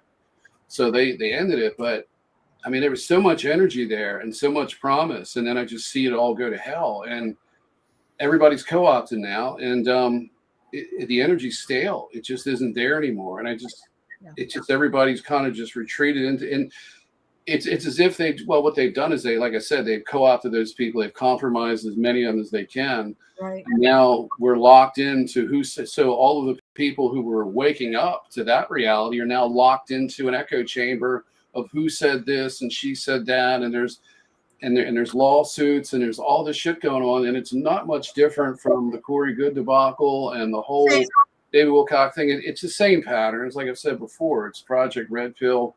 Yep. And here's what the name is or names of different programs are going on with us with this whole disclosure thing. There's multiple programs for all of it. Yeah. But, it's all overlapping now. So. No, I think people are just sick of it. They're just walking away. They're like, I'm the med beds and all that shit. They're all just walking away. It's like, yeah, that's still going on, and they're still wringing out the last drops of filthy water from that fucking med bed bullshit. Yeah. It's like, is there something wrong with people? Like, my spirit guides told me the med beds are going to be, they're getting ready. Like, they're on the moon, it's like. The only med beds that I've seen is a tanning bed lined with magnets. That's it. I haven't seen much else other than all the lights and things. Yeah. All the new age scammers with their devices and they got the nose rings and the pink hair, and they're trying to get $500 for their tanning bed and they all have a middle name Ra or some Egyptian. Yes. And my name's Ra Farley, and I'm here with my new bed system here. It's equipped with 1,500 watts of electromagnets. We have special red frequency LEDs that help your hair grow and raise your frequency and your vibration. We've got meditation music, and and then there's this new thing where they just it's like a room full of screensavers of multiple colors flashing, and you're supposed to get some kind of effect with that. It's supposed to heal your cells or something. And I see a lot of that, and I saw some of that at the conference. And I didn't investigate all of it. There may be something that something to all of it, or something, or a little bit of something to some of it. But it's just the same shit we've all been exposed to. Nobody's getting better. We're all getting sicker. The med beds aren't here. Healthcare costs are going up. They're cutting they're cutting our insurance. They're taking away our social safety net. They're disrupting the system. They're doing mass migrations. And this whole immigration thing, that was done essentially to create a digital ID system and to destabilize the United States and other countries with this, what they call it, cultural enrichment, where you take refugees from countries the U.S. has bombed and then make them migrate and fund it, indirect ways, and then flood Europe out with a bunch of people from the Middle East who don't fit the culture and don't want to be there and are traumatized to no end. And then you've got all these people living in dirt, destitute poverty, being given a means to get up here just to collapse the system. And then the response is, it's like you got 20, 30, 50 million people here illegally. So what do? And this is another psyop too. It's like, if they really wanted to fix the situation, it could be done a little bit better. They don't need the shock and all military response. You go after the employers and you find them hiring illegal immigrants, and you give these people who were hoodwinked to coming here a paid trip back, because I think the United States, since the U.S. government stole from the taxpayers and used that money to bring these people here, I think we should at least foot the bill to send them home humanely and find these employers. Because when I was looking for a job, and this has nothing to do with racism or politics, this is just raw economics and how you manage the social system. There's companies that are incentivized to hire people here illegally so they can exploit them. And the craziness is that, people will argue, we need that system because there's people who won't do certain jobs. Well, pay them a living wage and they'll do that. I'm actually against the monetary system with the money and everything and the inequality. It's just a slave token system. Well, that's 100%. And they're not going to pay any kind of if you look at it long term now, most people are not. They don't have any savings, right? No. So eventually they're going to get old and sick. So you're going to have a massive collapse because you have young people who can't survive, majority. I mean, you do have a strata of happy campers, sure, but the problem is you have a very intense chasm between the people who are doing well and the rest, too much of the population. And over the coming years, the people who are living hand to mouth now, they're not going to have a retirement. They have nothing saved. They're going to get old and sick, and they're not going to be able to work anymore. So we're going to have a massive crumble of some shit's going to come down at some point. And that's a guarantee. Guaranteed. You can't change the stripes on a leopard, as they say. And you've got all of these factors that have been engineered for decades. They're all here. They're not going away. And everything they're doing is that they're essentially making it worse. And then the solution is world government, AI takeover, and essentially a police state of the mind and the body, and a reduction in world population.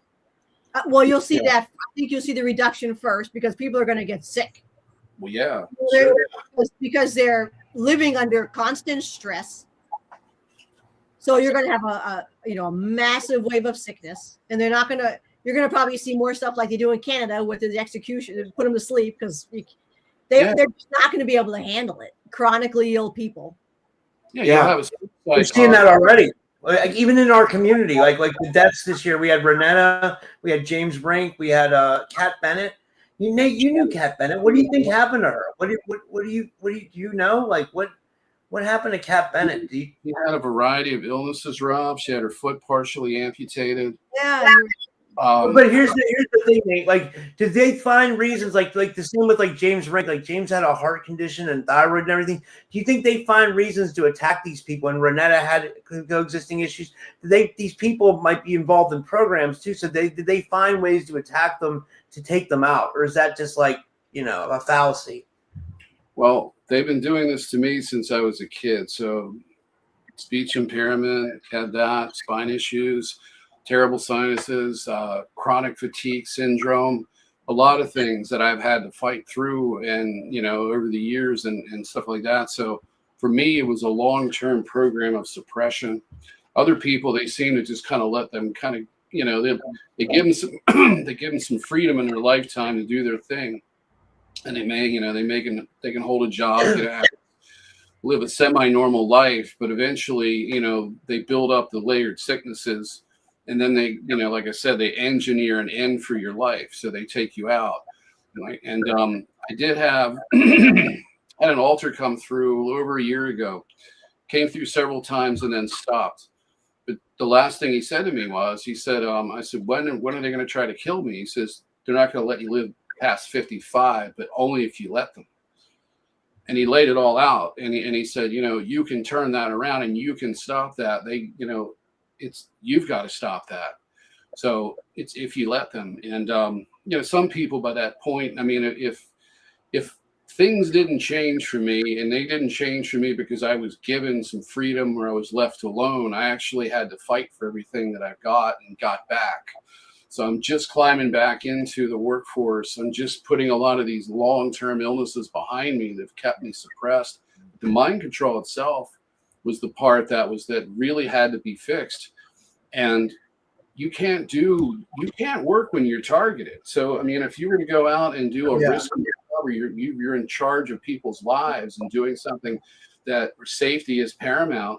Right. And they can send, you know, like say you're driving a bus or something, they can send a car crashing into you.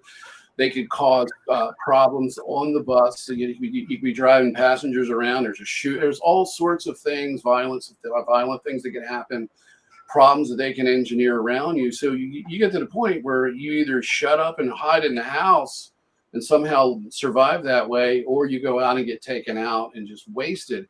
And so, you know, it's multifaceted, the level of suppression and the way they do this. And I think it's why it's so important to get out there with a counter message to people instead of romancing the super soldier experience and making it sound like it's some kind of adventure for people on the outside.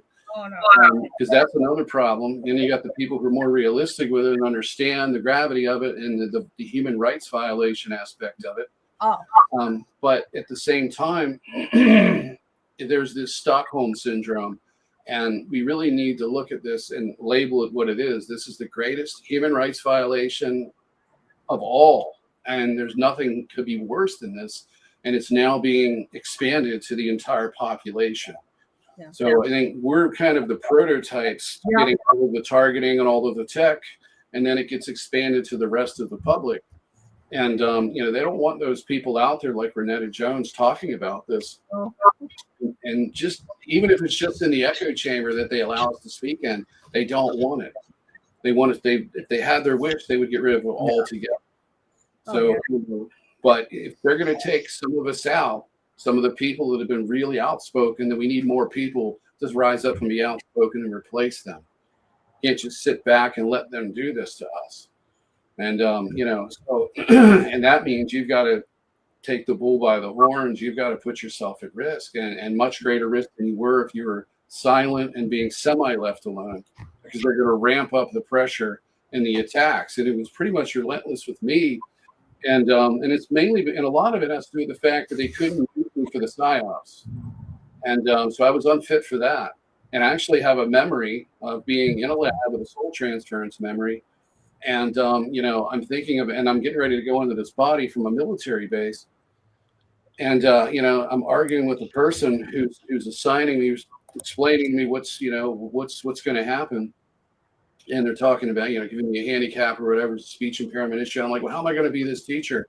And of course, you know, I was under the influence or I was under the impression, what I'm trying to say is that I was going to be one of these types of social media influencers, where I was going to be some kind of spiritual teacher. So they had me, and this probably goes back to, and I did this a little bit about the presentation at the conference. I was talking about how this was actually a life mission to come in and experience all of this and expose it and get myself out. So they were co-opting that, using that to loop me back in. But at the same time, they were, you know, it also tells me too that I wasn't fit for that. So if I'm going to run my mouth and they can't control me, they're going to do a lot of nasty shit to you. And that's what they've done to Renetta and a lot of people. Shanna Gilms was tortured constantly. And about 2 weeks before she passed, she told me, I think they're trying to kill me. And I know Renetta had said something like that to you and other people, Rob, that she thought she was going to be taken out. James Rink, interestingly enough, about, right after I went on your show or right before, Rob, I talked to James Rink on the telephone, and I told him about, I think they're going to kill me in my 50s. And he says, he told me 45 was his deadline. Yep. So he knew that they were going to do this. Now, does that mean he gave consent? That obviously if they succeeded, it means there's some form of consent there. Right. I just wanted to mention one last thing, and I'll stop and let somebody else talk, is that I came on your show last time, Rob, and I was talking about James Rink maybe possibly not being able to get out of this matrix prison system. I hope I'm wrong about that. I don't want to be, the person that brings negative news. What I was trying to do is, and I've been, with the situation I've been in, I've kind of blocked out all the stimuli, the psychic stimuli coming in, and I've just focused on protecting myself. So I'm not tuned in to everything like I was for a period of time before I put these shields up. So I said that purely out of an emotional perspective, not actually testing the waters and experiencing the energies and remote viewing and stuff like that. A lot of people say he got out. I sincerely hope that he did. I just want to make sure you understand that. I'm just as much as anybody else wanted to see him free himself from this shit. So I hope he is in a better place. Yeah. But nobody knows for sure. And I just wanted to make sure that people understand that even if you've seen it with your mind's eye, you never know. You can never say for 100% for sure, because we're in a simulated matrix type consciousness, augmented reality, where nothing is really what it seems, and you may be seeing something accurate, you may not. But the overall takeaway from this is to be careful, because they can take somebody who died in the community, who's very influential and well known, and turn his death into her death into a psyop, and a bunch of people channeling this person.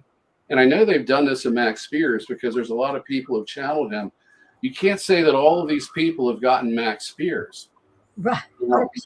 On the flip side, when it comes to negative versus positive ETs, and is it all negative? Is it mostly positive, mostly negative, whatever? If positive contact didn't exist, and the ability to reach out and find out if somebody made it out of here and all of that, if that wasn't possible, they wouldn't need these psyops. So that's proof that there is positive ETs. It's proof that it's possible to do this, but you can't look at it, and I don't want anybody to think that I see it this way, is that it's all BS, and everything that we're getting is a part of a simulation by negative ETs, because there's got to be somebody out there rooting for us, and it has to be just common sense.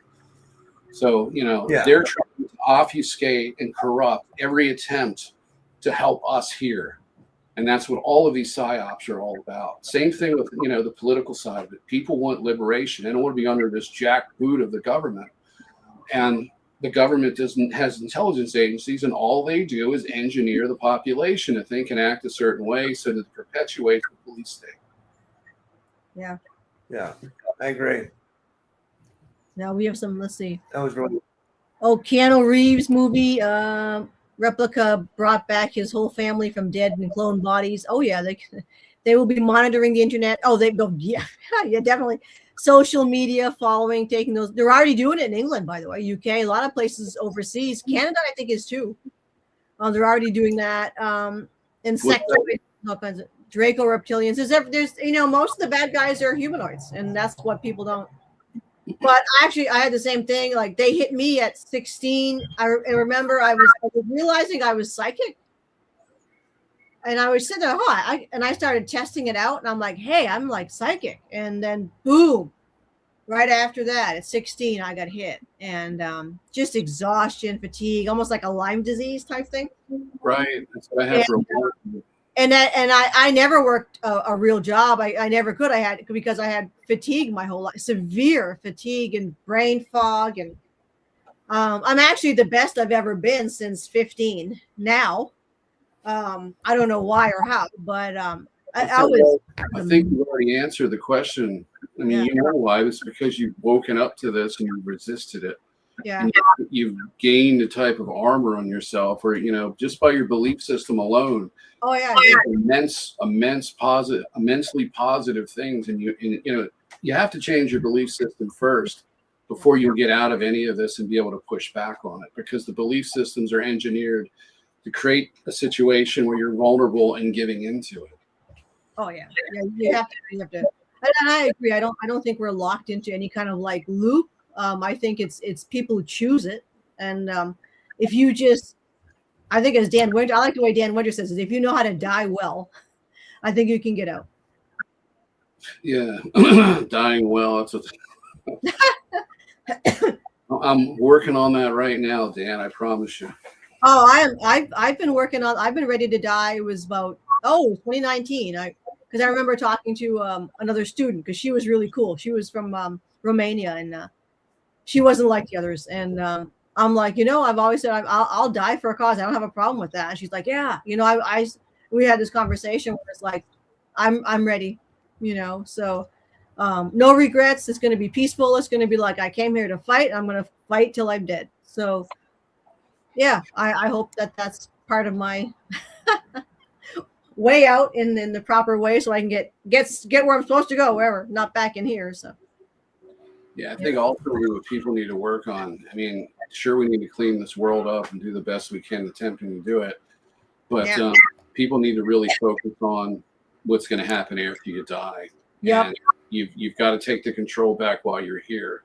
Yeah, the opportunity, because in past lifetimes, a lot of people have been here for more than one and multiple ones. They were totally oblivious to all of this stuff, of what's going on right now. If you go back 100 years, talking about everybody was tied into a religion, or just you kept it to yourself if you didn't believe it. But now we're in a point where we're waking up to these things, and a small part of the population is getting it. And you can do your best trying to convince everybody else, but it's their responsibility to listen. That's but right. Yeah, recognizing what this planet is, how you fit into it, and hopefully while you're here, the reason why you're here, and then figure out a way to get out. And we all need to be working on that. And I think a lot of the people who do the NDE research, like that, the Forever Consciousness, who's been on your show, he does excellent work. Mark. And we need more people like that, because that's really where the bigger, that's the end. That's the last psyop that you run into. Yeah. Because it's a progressive, it starts out with Santa Claus and all this other nonsense, and Russia's bad, US good, and and so on and so forth. And you get all, and then the religious systems, everybody gets indoctrinated into one or the other, or the atheist religion, and then you just kind of move forward. But the final psyop is, and it's like you're rehearsing for this your entire life. If you don't get it, you're going to repeat it. You're going to be right back in again. So really the way to survive the New World Order and the prison planet is to eventually die, do the best you can, take care of yourself, take care of each other. But once you get to that point, you need to have a plan on how to get out of this and recognize it for what it is. Because if you're just like, oh, the Lord's going to take me. Well, the Lord's going to take you, and He's going to wipe you and put you right back into a body. And you may come out. And I'll tell you what, I'm not coming back. There's no way. I'm finding a way out of here. I'm definitely not coming back. Nope. That's a big nope. I think we got a three-way nope. I got a three-way nope. 3 thumbs down. So that's what I'm saying. How was your stay on Earth? Well, don't go there. It's a lost cause. It was a nightmare. Yeah, I was like, but I wonder why some people get like a better ticket. Some people get the golden ticket here on Earth. You know what I mean? And it's easy for them. And it's like everything just goes like easy peasy. But like I don't know what it is. I don't know what is it, luck of the draw, I guess, here, or you think, or what? The system needs people to keep it together, preserve the continuity, make it function. So the people that are willing to do these things, to work here, and usually the ones who are working within the government itself do the best over the long run. But if you're willing to do, if you're not already marked and you don't have the whole system against you, like somebody like myself or Andrea, or maybe even you, Rob, and plenty of the people in the audience, then you've got the opportunity to do all of this stuff. And as long as you conform and you do what you're told, for a while at least, you'll be okay. But it's not permanent, and you can't guarantee it, because anybody who's working for the government or in these corporations, at any time it could come to an end. Yeah. And none of the people who were there with you are going to give a shit about you, because they're just trying to hold on to what they've got. And you'll fall right down that ladder, and you'll be in poverty, and then you'll see the ugliness of the world for what it is, and it'll be too late. You know, what are you going to do then? But try to climb back up and get out of it. Oh, here's Danny. Let's see. I'm not subscribing to the whole aging frame of mind. Yeah, you don't know. That's 100%. You can just not. And where I slowly fall apart and then back up in diapers again. No, I'm gonna definitely not engage in that. So I heard somebody say once that's just kind of like people who are getting low vibrate. They're like, yeah, you know, my grandparents kind of like, you know, they just don't have, I don't know, they're just kind of frumpy. They're people who just, I hate to say it, but like kind of a step above an animal, really. I mean, there's a lot of people, like I used to go visit her in the nursing home, and I was like, what the fuck is this, you know? And it's like, and I'm like, gee, I think euthanasia. But yeah, it's they're victims of the system, and they're lucky that they can go to a nursing home, because I think by the time all three of us reach that age, it won't. I would never. I can't imagine just like away. Yeah, these people were just like sitting in their own pee and like staring at a wall for 24 hours a day. I mean, that's no way out. It was horrific. I mean, but I don't think they minded. It almost seemed weird. There was something weird about these elderly. It's like, I don't know, like what it is, Andrea, is they accept the life stages. They just, People like us can remember some trace of our previous self and our existence. And to us, this seems absolutely foreign. It seems just bad. Yeah. But people will go through life and they accept this. Like I've got a friend who's just turned 65. He acts like he's 80 or 90. You know, he's old people now. He doesn't want to drive anymore. You know, the guy doesn't have the cell phone. But he's talking about he won't get a pair of glasses. And he's driving like Mr. Magoo, and he can't see. He doesn't drive after dark, so he's got to schedule everything, especially in the winter. It's got to be before 5 o'clock. He's got to be back by 5, or he's going to be having an accident or potentially having one. And it's like, I'm saying to him, like, why are you doing this to yourself? And it's just like, I'm done. I'm like, and he's also the one that says, I hope when I die, I don't exist anymore.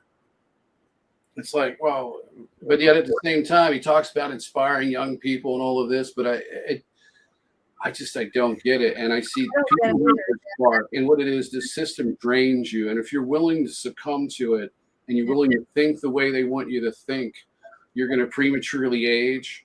Yeah. You're going to be sick during your life, and ultimately you're going to be unhappy. And that's what a lot of people are going through. You see people going off and treating each other like shit.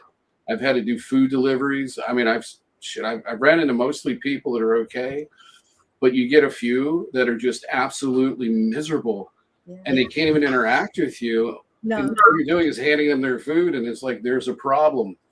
You know, there's always a problem. They're always miserable, and they have nothing going on in their life. There's no creativity, and I've noticed that all of the creativity is gone. They don't want engineers. They don't want people making things. They don't art, music, making things with your hands, writing, anything creative has just been drained out and gone, and it's been replaced by a video game and social media, and just this short little video segments that Facebook is like one after another. I find myself doing it, like flipping through looking for the political stuff or anything else that's of relevance, or it's mainly just to check and see all the other activists and see what they've said. But it's all toxic shit, and people sit there and they stroll through it. And I'm at least looking at something constructive, but even that just goes to crap. Yeah. But I look at other people's feeds, like how many spiders and kittens can you look at all day? I mean, at some point you got to actually start living, and what you realize is they've given up, and this is what This is like the salve to the pain. Just look at the phone. Well, that I found that, that's what I'm going to do. I'm just going to disappear at some point because the more time I spend, which is where I spend most of my day, is with the animals outside. No phone, no nothing.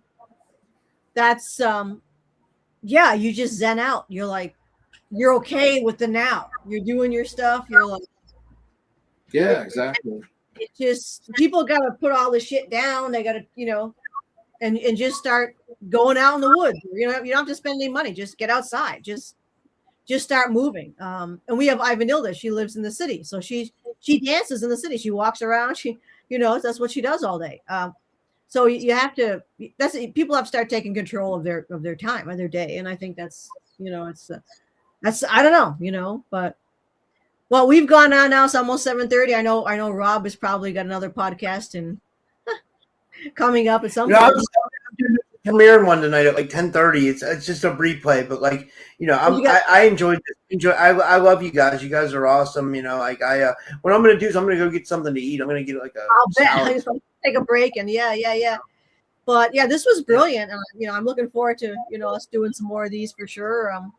As shit continues to hit the fan. But one thing I want to do before we go is, it's important to be realistic, right? And that's cool. That's what we're doing. But it's also important not to dig a hole for yourself. And is there something inspirational that you can leave with? I always say we'll see upstairs, but something Rob and Nathan, you can say that's kind of like to help people just kind of keep going, Nate's probably better than that with me. Then Nate's always pretty good. I don't know if I have advice on how to keep going. I mean, I'm like everybody else looking for that myself. But I really don't have anything to say about that. But I can say what I'm doing at least. Besides for trying to take my life back and making some progress at it. The podcast Nat's in here. It's always here, by the way. But you've met the Nat several times, Rob. I've had him in here a couple of times. In podcasts, he's always in my face. But I've taken up woodworking or getting ready to. I've done, so I collected a bunch of tools and I'm finally getting into the point where I can afford to buy the wood in a month or so and then start on that. So that's a creative outlet there. And I'm going to use it to remodel the house and things like that. So that's something I'm looking forward to. It takes the stress away. It gives me something to look forward to. So I guess the best piece of advice is when you're feeling down like this and defeated is to try to find something that you can set a goal and be creative with, whether it be activism, whether it be making something, being, expressing your artistic side, whatever it is, creative writing, have some kind of outlet for yourself. And use that brain that you have and keep it working, because the people that you see in those nursing homes and that, they have let themselves go. And when you let your mind rust like that, it's just like a muscle. If it doesn't work, it atrophies. And don't let that happen to you. And be careful with the drugs and the food and everything else that we, talked about here. But ultimately, too, I think really look at life as a spiritual path, and because that's what you're going to be left with when this is over. Your body's going to be gone. It's your consciousness, your soul that matters, and that's the goal of the universe. When I said that, I didn't mean a goal, so to speak. That's the gold with a D. That's what they're trading. You need to take that consciousness back and declare your sovereignty. And you can't think of anything to do creatively, like making things or whatever. Make change in the world and do the best you can with it and make that your goal. So that's how I get through. I make a goal, I make multiple ones, but I have a primary one and then secondary and so forth. And then I try to stick with that. And that keeps me going, because if I have something that I haven't obtained yet, but I think I have a chance, it gives me a reason to get up every day and embrace the situation and deal with all of the stuff that I've got to deal with. Because for me, getting up every day is like walking against the wind, walking uphill, running through mud, running through waist deep snow. It isn't as easy as other people have it. So I've got to really dig down and become a goal-oriented person. So I think that's the best advice I could give. Yeah. And I'll tell you, my New Year's resolution is to start working out again. I've been working out every day, even if I just take like 5-mile walks. I used to do 5-mile runs. Now I do 5-mile walks because they say walking is a little bit better for the feet, but but then I'm going to incorporate like strength training into that because I think, going back to the whole nursing home thing, I think when you stop moving, that's when you stop living. Like, I think we need to keep our minds active, but we got to stay physically active too, to keep our bodies like, processing stuff, move fluids through your body, all that stuff, blood circulation, working out, I think is the best thing we can do right now. If you can do it, some people can't do it, but like, if you can do it, I don't know. Find your threshold. If it isn't working out, you could just do something, be active. And that helps too. Because what they want you to be shut in. They want you to be a depressed shut in who wants to die and is waiting and is willing to take any substance that'll give you comfort or look at a phone all day or the TV. Yeah. Well, I think, both Nathan and Rob are inspirations themselves. Your resilience, and you're all still here and you're still fighting. And that's, I think, as a community, we all stick together, and that's, like I said, that's my main perspective here, is to not be some, untouchable person that never talks to anybody. I want to create a community where we all, just like what you're doing, Rob, and of course, and what you're doing, Nate, too. It's a community where you're not judging people. You're just bringing people in. You may disagree with some people, and that's cool. There's nothing wrong with that. That's life. But you're not. It's just like, hey, let's give everybody a platform. Let's give everybody a voice. Let's chat. Let's just discuss ideas. Let's question each other. And yeah, I think that's how we all found each other. And that's so important for all of our members in the audience too. And the different groups that we are in. Yeah, I mean, it's I think ultimately we know in ourselves that we're the real deal because we're accessible, because we're real people living real lives, because we're not personas, right? I mean, and I think that's what we need in this order. I think, and I said that's what's going to push us forward. And as Dr. Sal Pais says, kindness. Yeah. That's if you want to see a bit, then start. It's the boundaries, of course, obviously, but kindness, yeah. Like I always say, we came in, and Nate, you and I talk about this, because we came in here with love, right? We came in here to try to fix something, to try to help something, and that comes from there. And you don't have to find love; you already have it, right? That's my new thing now, and we just keep fighting. That's all, right? So cool beans, yeah. Yeah, community of exactly. We got to make this place at least one while we're here. Try to. That's all you can do. What else can you do? Well, you can get out when you're done. Right, when you're done. Right. That's well. While we're here, right, we gotta do what we can. Yeah. So that was awesome, guys. Very cool. Looking forward to another one whenever we can get our calendars to collide. Let's say. Collide. To collide, right? The good thing we had no major interference tonight.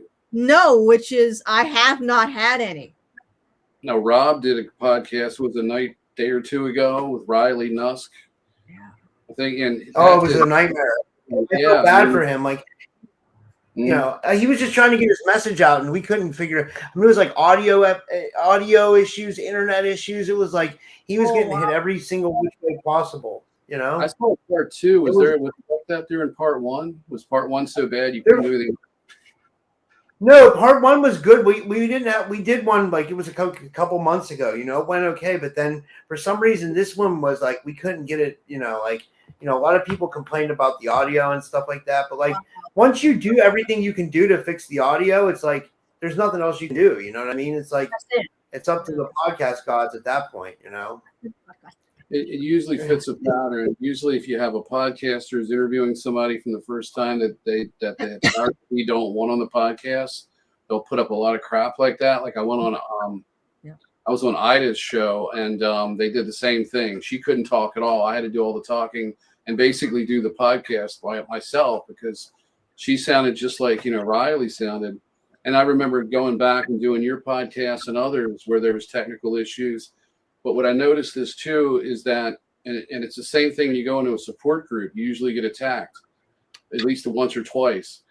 is that just keep pushing forward, because eventually they're going to back off. They don't, they have unlimited resources in a sense, but they're not going to continue to hammer somebody that successfully pushes back. They're going to have to reduce the pushback and take it somewhere else or try another strategy. But eventually you get to be able to do your podcast, he's relatively new as far as telling his story, and they're going to try to do everything they can to intimidate him and cause as many problems as they can. And that way they're hoping that he stops. And that's the whole goal of it. That's what I think. Going back, this is one last thing I'll say before we finish. That's how I felt with that whole entity attachment thing. It was I went back and I listened to some podcasts I did from like a year ago. It was going on for a year. It was going on a long time, and it was. I think the purpose of it was to drive me insane, or like I don't know what, and I really think someone sent it with like ill intention, like black magic or something. But I fought through it, and if I can do it, I feel like other people can do it, and I learned a lot about entity attachments, and I learned a lot about energy, and I learned, so it ended up being a positive thing for me in the end. I can't stress that enough, and it was a real thing, you know what I mean? It was like a very, it was like, yeah, I don't know. It was like, What was your main lesson from that, Rob? If you remember what I told you, you've got to get rid of it yourself. You can't just rely on somebody else to come in, because all they can do is temporarily set it and push it out. Comes right back. But what was your main lesson with that? I mean, what did you get out of the experience now that you're on the other side of it? I think I had to change my life a lot. You know what I mean? That was one of the things I had to do, is I had to change my life a lot, and and change my ways, some of the ways that I was thinking, and maybe it was a learning lesson, maybe it was because I learned a lot from it, that's what I think. I don't know. But I think it's a lesson in self-confidence too, isn't it? 100. Yep. Yeah, for sure. Absolutely. Now you've gained that confidence. You're going to be prepared for whatever's next. Yeah. You have a chance at it until you figure it out. Yeah. It all comes down to the engineering of consent in the end. I mean, this is what our reality is based on consent. It's like the creator, whatever you want to call the creator, you have free will ultimately. And if you give it up, this is what you get. Yep. There is no trade-off here. There's no good bargain, because then you say, what do you mean? Well, you're born into a world where everyone before you consented to this crap. Yep. And then you're conditioned to consent to it. So it's that, and just it's all the same. This is one big experience. And, people think they're living two realities. They're really one. It's just the other people aren't seeing the other side yet. And this is just one continuous experience. Do not consent to it. Do not be part of the belief systems, and don't listen to the people who say you can't change anything, because you can. You can change yourself. And if you can change yourself, you can get out of this. And I mean, get out of this when you die, because ultimately that should be the goal here, not want to come back, because there's nothing here. I mean, if you want to come back, if you want to help people get out of here, go to the other side and then come back with your cognition intact, to where you're not under some form or level of amnesia. Yeah. You're at a deficit. If you're fully awake and aware, they can't touch you. Yeah. But under the spell, it's a world of illusions. Yeah, I agree. Yeah. And when you die, that gets cranked up probably 1,000%, because it's like you're in a video game now. There's the physicality isn't there to slow it down. It's just one thing changes to another, and it can turn into a terrible acid trip-like experience if you don't go into the tunnel. Yep. But you got to remember, it's all consent, and if you can remember that, you can get out. So keeping that, staying aware and not forgetting what's going on with you, because that's another tactic, is getting you to forget it upon your death, and then you're just having a sensory experience without really being fully aware, and you'll go into that comforting tunnel. And Nope. And it's really, I'm planning on getting out. I'm planning. Me too. Oh, God. All right, guys. Well, thank you so much. And it was an honor having you on again. And thank all of our audience for joining us tonight. And, of course, our future viewers after this is loaded up onto YouTube and people watch it at their convenience. So that's going to be a win-win. All right, guys, and we'll see you later. Hey, thanks, guys. Have a good night. Oh.